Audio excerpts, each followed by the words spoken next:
Olá, você que vai fazer o próximo exame de suficiência do CFC, essa aula aqui é extremamente importante para você. Nessa videoaula nós respondemos a dúvida de uma aluna. Aliás, bem lembrado, toda semana nós estamos publicando uma videoaula respondendo dúvidas de alunos. Então, primeiro, é importante que você se inscreva no canal para receber imediatamente a informação quando a gente postar o próximo vídeo, a próxima videoaula.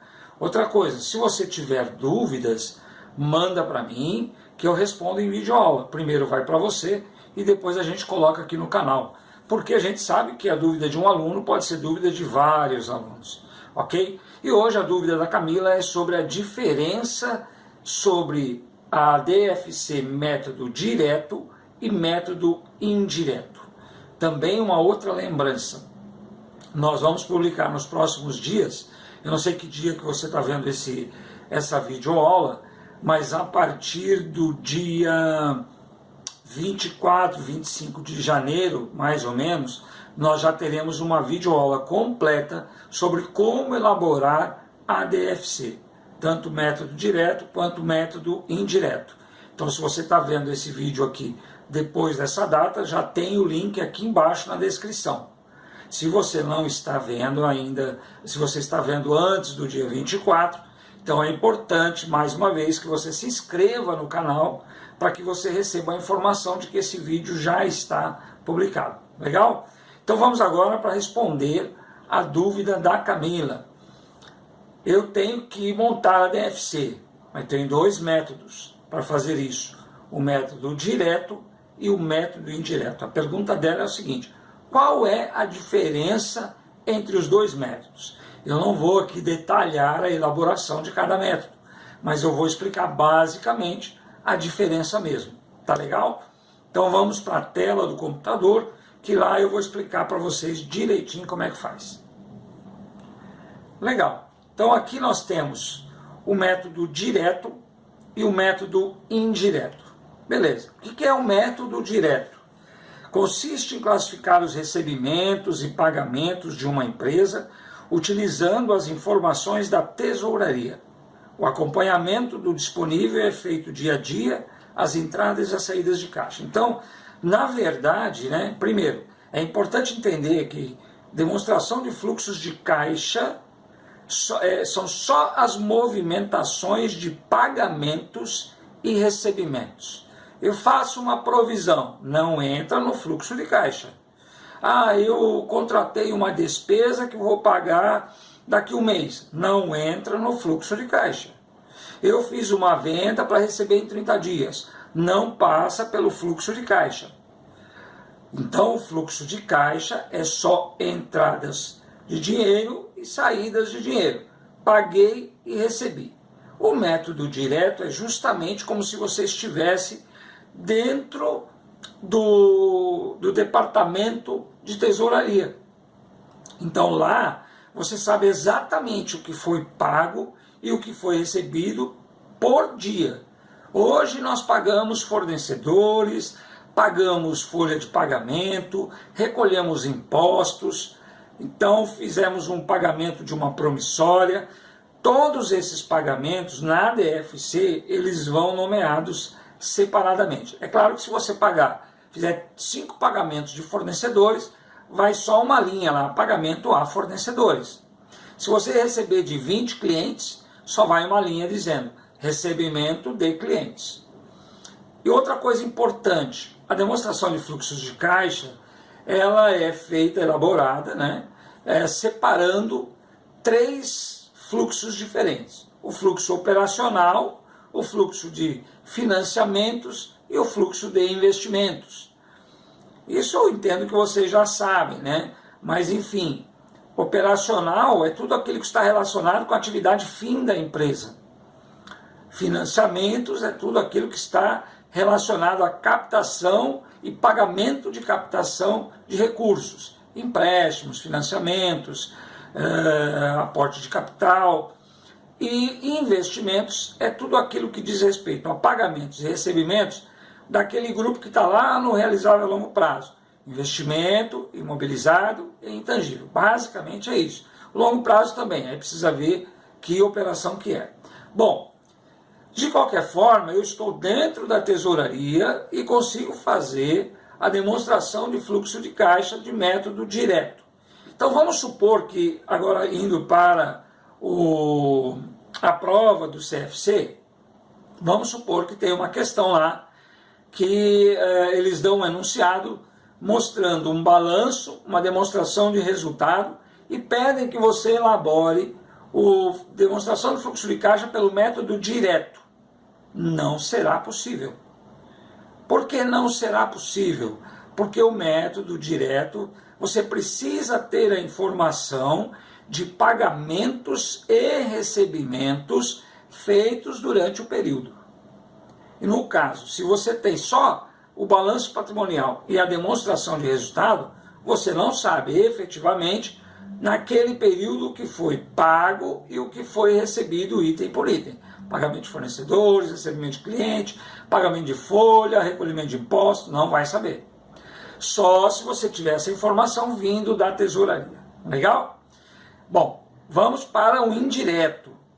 Consiste em reconciliar o lucro líquido do exercício apurado contabilmente pelo regime de competência, com o caixa líquido do período apurado segundo o regime de caixa. Então aqui parece um pouco mais complexo, mas no final é mais simples ainda. Veja só. Primeiro, o indireto quer dizer o seguinte: eu não tenho a informação da tesouraria. Se eu tivesse, eu tenho a informação diretamente para mim, mas eu não tenho. Então eu tenho que buscar a informação do fluxo de caixa indiretamente. Como é que eu busco isso indiretamente? Através do balanço e da DRE. Por que através do balanço e da DRE? Porque justamente tudo o que passa pelo caixa são as movimentações, operações que serão contabilizadas em ativo, passivo, patrimônio líquido, despesa ou receita. Quando falamos de balanço, estamos falando de ativo, passivo e patrimônio líquido. Quando falamos de demonstração de resultados, estamos falando de despesas e receitas. Então, na verdade, o balanço e a demonstração de resultado, dentro delas tem a movimentação de todo o caixa. Então, todas as contas que estão ali, com exceção de um detalhe que eu vou passar para vocês em seguida, mas a maioria das contas que estão ali representam movimentações que passaram pelo caixa. Então, o que nós precisamos fazer? Precisamos pegar nessa demonstração do fluxo de caixa o lucro líquido e ir conciliando com as demais contas do balanço. Vamos pegar uma única situação para entender como é que isso interfere no caixa. A empresa, ela tem lá um caixa, um ativo, enfim, comprou estoque. Comprou estoque para pagar a prazo. Esse estoque vai lá para o ativo e vai lá no passivo fornecedores a pagar, né? Beleza. Por enquanto, não entrou nada, não passou nada pelo caixa. Mas a partir do momento que você fizer um pagamento, você vai baixar o fornecedor e tirar o dinheiro do caixa. Não é assim? Beleza. O estoque está lá ainda. Aí você vai vender o estoque. Quando você vende o estoque, você baixa ele contra custos e automaticamente entram contas a receber se você vendeu a prazo. Até aqui, o caixa não foi envolvido. Mas quando você receber o contas a receber, vai entrar dinheiro no caixa. Veja, foi um valor lá para a DRE, que ainda não teve movimentação no caixa, mas no momento seguinte terá. Então, como a gente faz o balanço, a DRE, pelo regime de competência e a DFC pelo regime de caixa, existe aí uma diferença temporal. Por causa disso, nós precisamos fazer essa demonstração de fluxo de caixa de uma maneira indireta, que eu já vou explicar para você. Então, ok, eu tenho lá o balanço e a demonstração de resultado, lembrando sempre que esses são pelo regime de competência. E tenho que fazer o meu fluxo de caixa pelo regime de caixa. Beleza? Tá, vamos adiante. Então, olha só. Aqui eu estou mostrando para você o método direto. Então, depois a gente vai voltar para o método indireto, com exemplo aqui, e vou dar mais alguns detalhes importantes. Mas só para fechar, então, agora, o método direto. O método direto, veja o que está aparecendo aqui.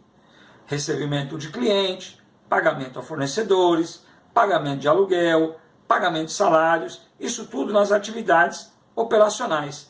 Veja que aqui realmente é como se eu estivesse dentro da tesouraria, como se eu estivesse trabalhando lá no financeiro e apurando tudo que eu paguei e tudo que eu recebi. Aí eu tenho um caixa líquido das atividades operacionais, que deu esse valor aqui. Aí eu vou ver se eu tive compra, né, pagamento pela compra de imobilizado, recebimento pela venda de imobilizado, mas pode ser também imobilizado, investimento e intangível. Ok, atividades de investimentos. Aí eu vou anotar aqui. Neste caso aqui, eu tive duas compras, uma de móveis e utensílios e outra de máquinas e ferramentas. E ambos esses valores, eles foram à vista, ou seja, saiu o dinheiro do caixa. Se eu tivesse comprado a prazo, não estaria aqui. Somente no momento em que eu pago uma parcela. Aí vem para cá. Tá certo? Ok.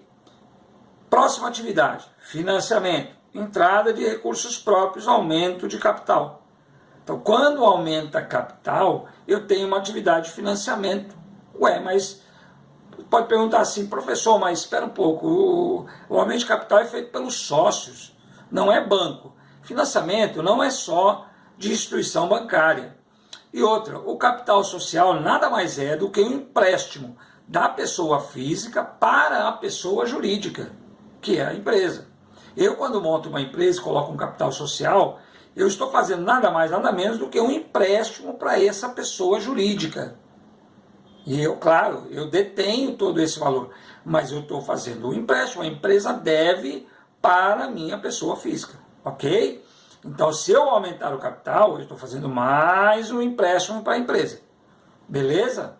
Claro, não figura como empréstimo, figura como capital, mas estou fazendo uma analogia aqui, ok? Para explicar por que é financiamento, atividade de financiamento.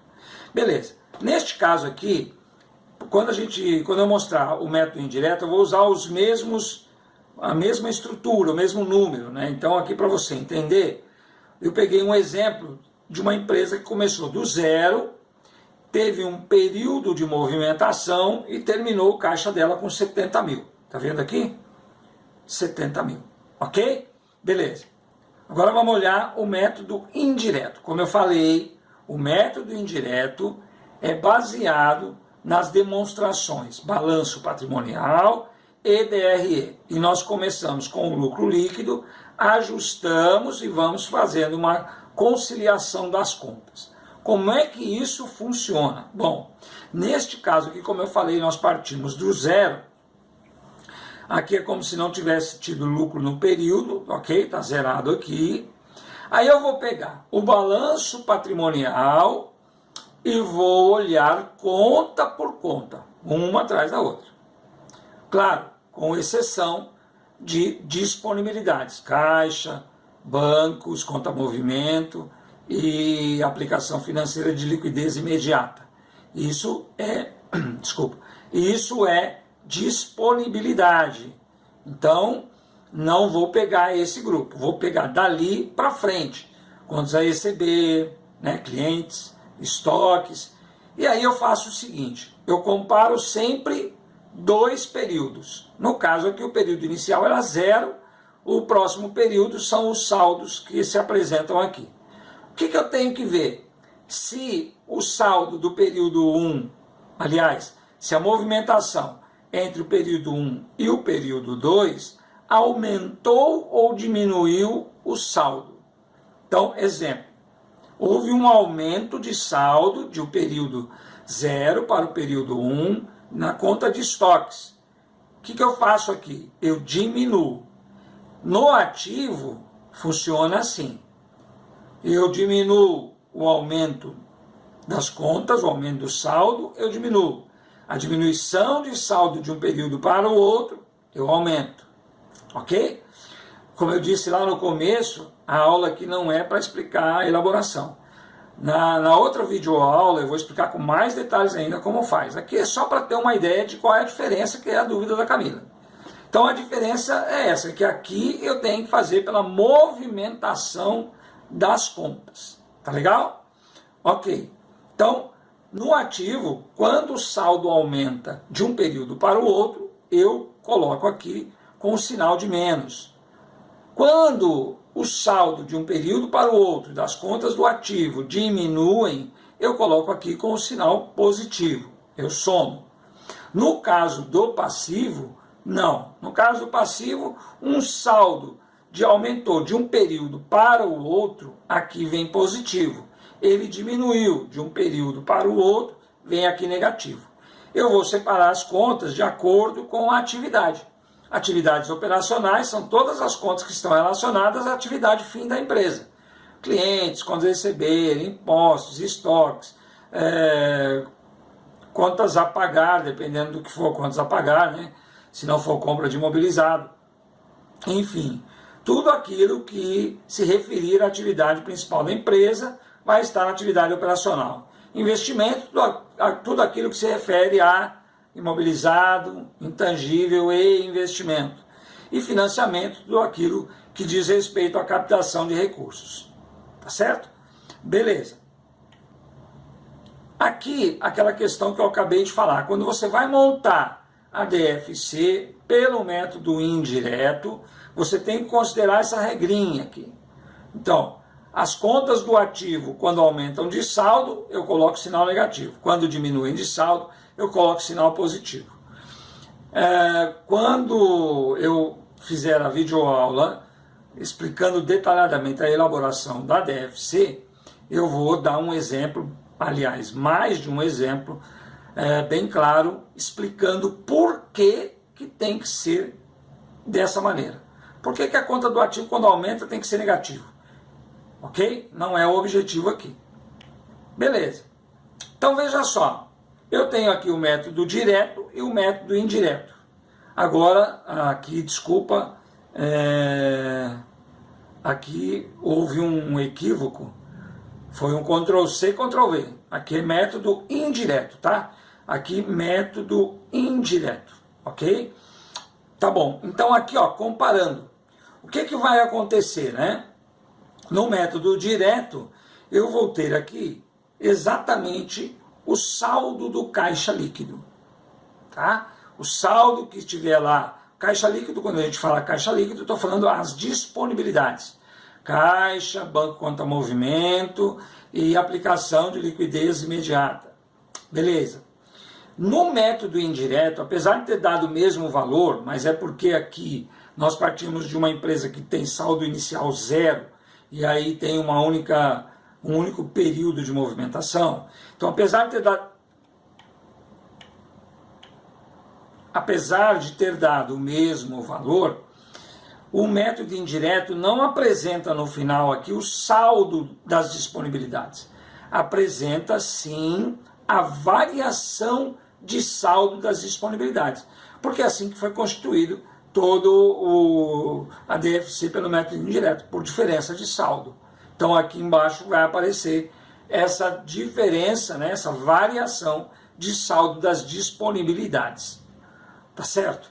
Então, assim, olha, tem mais um detalhezinho que eu gostaria de falar. A resposta para a Camila já foi dada, né? A diferença do método direto para o método indireto é que no método direto eu preciso das informações diretamente da tesouraria.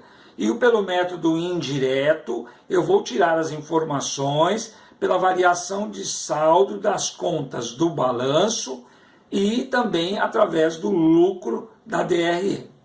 Tá, o que eu queria dizer é o seguinte, quando você vai fazer o método indireto, mais um detalhezinho apenas, vai fazer aqui o método indireto, você começa com o lucro operacional. Porém, nós sabemos que lá no lucro operacional, tem despesas e às vezes receitas que não passaram e nunca passarão pelo caixa. Presta atenção nisso. Dentro da DRE, lá compondo o resultado, que seja lucro ou prejuízo, nós teremos despesas, custos e até receitas que não passaram pelo caixa e podem nunca passar pelo caixa. Exemplo: depreciação, amortização, exaustão, resultado de equivalência patrimonial. Então veja que essas contas, né, elas estão compondo o resultado, mas nunca passaram pelo caixa.